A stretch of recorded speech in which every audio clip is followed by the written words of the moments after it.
Fridays with Fred, my regular show in which I bring you the news from Frost Heaves.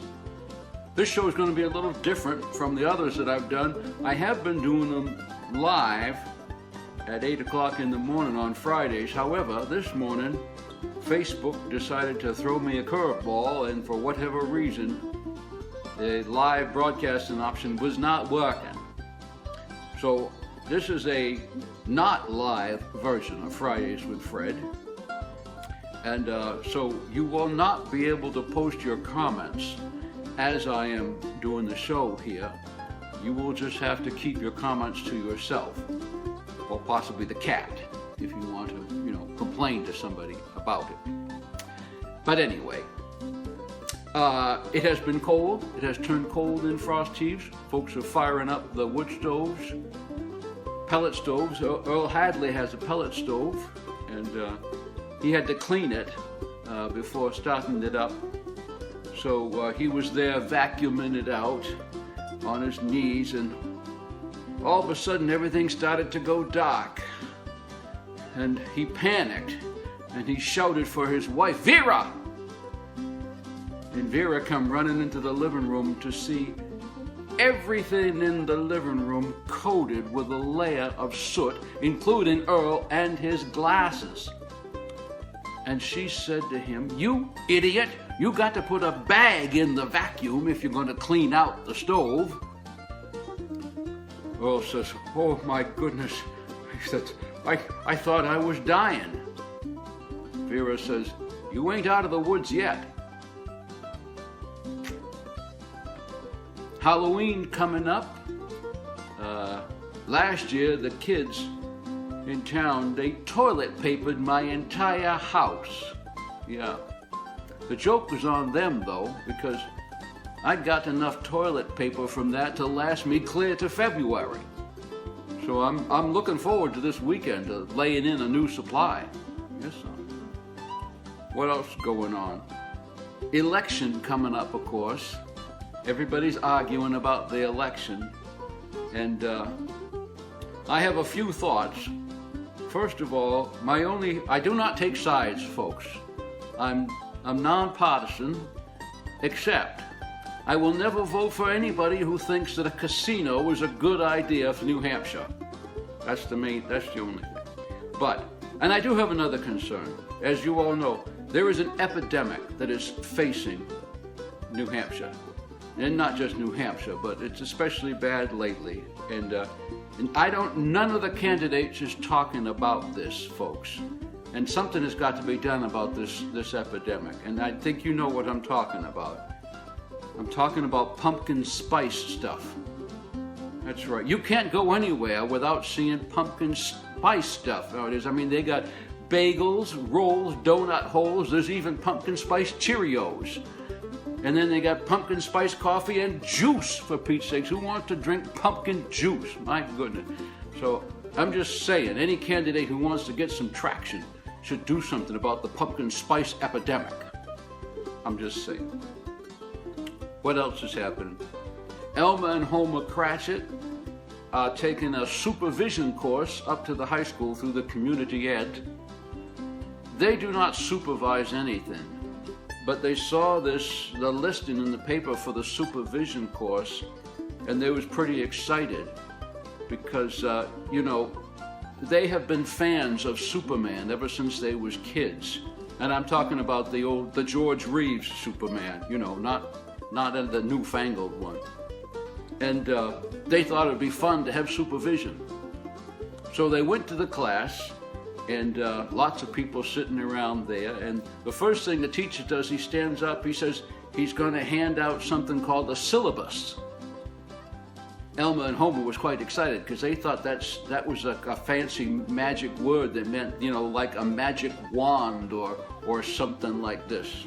But no, all he gave them was a piece of paper, that had just a bunch of words on it, like, facilitating the development of leadership dynamics and enhancing the workplace environment and stuff like that.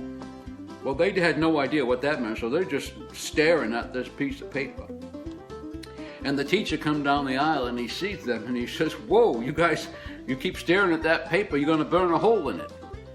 And then Elmer and Homer realized, they was probably supposed to be practicing heat vision, like Superman has. They saw some other folks who was just kind of staring out the window, and they figured they was working on telescopic vision. Anyway, so far they have not learned much, but they're going to keep up with it, I guess. Speaking of supervision and superpowers, I hope you will check out my friend Ken's book, The Above Average Adventures of Nicholas Harriman. It's a new kid's book. It's about a kid who finds a trunk full of things that give him superpowers, and it's getting quite popular, folks. And right now, if you go to Amazon and you look this book up, you can download the ebook for free till Sunday of this week. And so you just go to Amazon, plug in Ken Sheldon and Adventures, and you'll find the ebook, The Above Average Adventures of Nicholas Harriman. It's quite good, folks.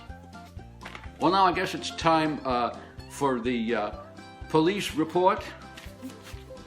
What has been happening in town? And remember, folks, as always, these are actual items from the local paper.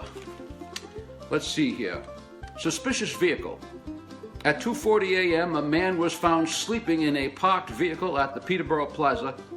He was an employee waiting for the store to open. 2:40 a.m. He's going for the Employee of the Month award, I guess. He wants to be the first one to work, What else? We got a lot of road hazards, stuff blowing down, accidents. Here's an accident. At 6:20 a.m., a lady from Mason reported her tire was flattened and rim damaged on Granite Street due to a large pothole at the manhole cover. And this is not the only one. Here's another one. A motorist reported she hit a large pothole on Granite Street, popping her tire. Two other vehicles also parked on the side of the road with blown tires awaiting assistance. Police notified the town highway department and workers came and filled in the hole. This is fine, except that about 2 items later, we see road conditions at 7:30 a.m. Police found the cold patch that was placed around a manhole cover on Granite Street had washed out and had dispatched notified the water department and Department of Public Works. Another fine job by the guys in the town crew. Let's see here. What else we got here? Trespassing at 10:49 p.m. Police located 2 people in a vehicle on Carnival Hill Road. Police issued warnings for trespassing at the park. It was Carnival Hill on Whiten Hill Road. Police issued warnings for trespassing at the park after hours. At 10:49 p.m., I don't think they was trespassing, folks. I think they was up to something else. I'll let your imagination fill in the details. What else we got here? Oh, here's one. Loose pigs. At 8:31 a.m., police were advised of pigs in the roadway of Gowan Road. The owner arrived and tried to get them back into their pen. Tried to get them back into their pen. That's the crucial word there. Tried. Wonder how much luck he had. Here's another animal complaint.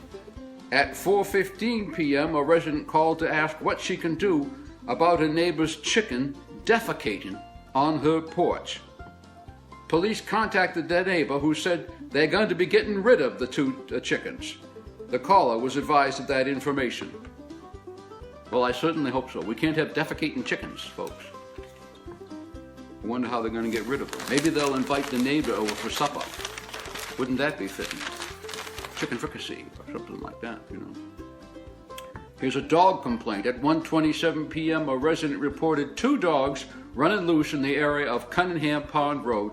Their owner was identified and the collar was able to catch one of the dogs and return it home.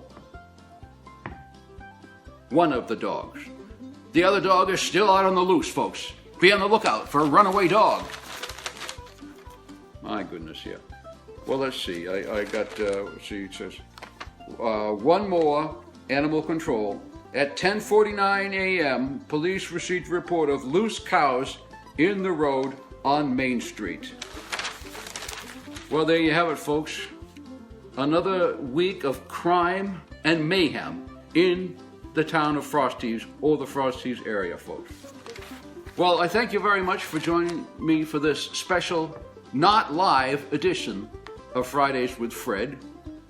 Tune in every Friday at some time. It remains to be seen what time for Fridays with Fred. I'll be here.